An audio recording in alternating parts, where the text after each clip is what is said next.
એ સરકાર તમને શું લાગે છે હિમાંશુભાઈ, ક્યારે આ કોઈક રસ્તા સારા બનાવી શકશે કોઈ પણ પ્રકારનું ભ્રષ્ટાચાર વગર? એટલે પ્રશ્ન આમાં એ છે કે આ મુદ્દો ગવર્નન્સ નો બની જાય છે.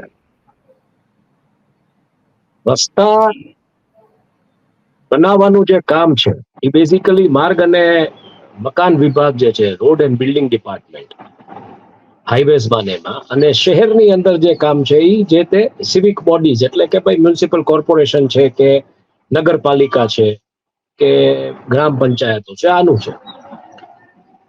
હવે અહીંયાથી કામ નથી થતું, પેલા પ્રશ્ન એ થાય કે અહીંયાથી કેમ કામ નથી થતું? તો આ લોકો પાસે શું ફંડનો અભાવ છે, નંબર 1. નંબર 2, આ લોકોની ઈચ્છા નથી.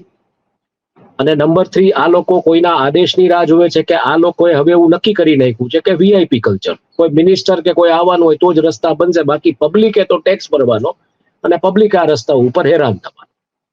એના 3 ફેક્ટર્સ.